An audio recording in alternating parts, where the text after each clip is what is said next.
daawadayaal ku soo dhawaada barnaamij gaar ah oo aan kaga hadli doono urur dhalinyaro oo ka dhisan waddanka Norway gaar ahaan magaalada Bergen ururkaas oo la magac baxay Carraweelo waxaana inta uu barnaamijka socdo aan kaga hadli doonaa goorta la aasaasay ujeedada loo aasaasay iyo doorkooda kaga aadan xanuunka saameynta baan ku yeeshay adduunka ee coronavirus ayaan ku soo dhawaad wareysigan gaarka ah ee aan wax kaga weydiin doono ururka aad gudoomiyaha u tahay ee Carraweelo iyo ujeedka aad u aasaasteen هاي أبغى كوحدة STN-ga وأنا دوحي. أيان قرمات أساستين محاسة إذا كل اللي إن أتكون مدودان أورك Carraweelo. أورك وحاء أسناي جانوري لو دكتور سكالي توانكي وحنا نودلية ميل درجة دسبوع إماتو ميل كوبلمان ميل متقطع أو يتقن كيني لغتيني توبي لعلماء أو كفرنا iyo mataqaanta hidaha dhaqankeena luuqadeeni wixii kale oo mataqaanta dhalinyarada aan ka caawin kan inaan ka caawino iyo mataqaanta u sameynay meel yacni isku imaan karno oo qof kasta Soomaali uu imaan karo yaa u sameynay ururkeena ma urur kala ah oo ku kooban magaalada Bergen iyo nawaaxigeeda mise waa mid sal balaaran oo qaybaha kala duwan ee dalka ayaad xafiis ku leedahay ururkeena horta kooda hor Bergen yaa laga bilaabay Bergen waxa laakiin hadda waxaa la shaqeynaa ururo kale oo kala duwan magaalooyin kala duwan degan insha Allah xafiisyada kale oo ururka Carraweelo inaan furno qaybo kala duwan waddanka Norway waa rajeynaynaa magaca Carraweelo Soomaalida aad ay u yaqaan maxaad ku doorateen magac ahaan inaad la baxdaan yaa salaha fikirda magac bixinta Carraweelo magaca Carraweelo waxaa ku dooranay waa magac muhiim ah taariikhda Soomaaliya waa muhiim waxay ogtiin Carraweelo boqorada ahayd waa magac caan oo la yaqaano magac saako keenana waxa waaye waa fikrad dadka soo wada shaqeynay wada keenay inta ka horeysa magacaal badan aan keenay laakiin markii dambe magaca Carraweelo ku aansanay oo taariikh muhiim oo Soomaaliya inta uu jiro ururkan maxaad qabateen oo wax qabad oo qabateen ururka intuu jiro waxaa qabanay horta kooda meel waxa u sameynaa dhalinyarada ay ku kulmi karaan meel oo hidaha dhaqankeena ku baran karno meel luuqadii qofka Soomaaliga aqoon inta ku dhashay Soomaaliga uu baran karo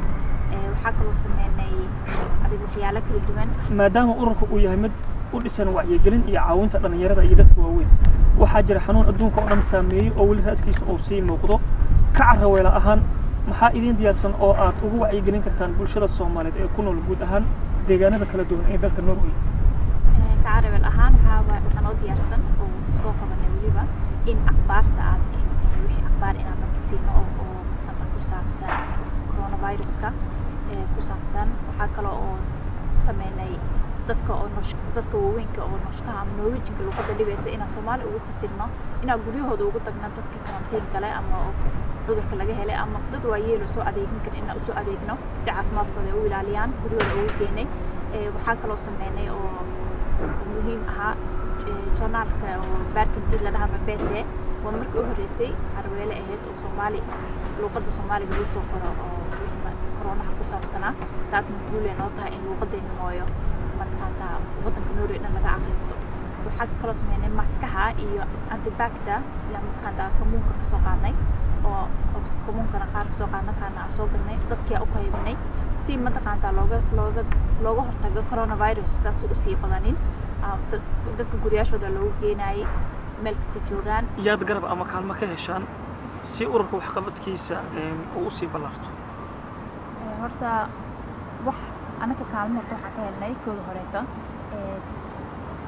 degmada oo deganahay yaa mataqaanta ka noo caawisay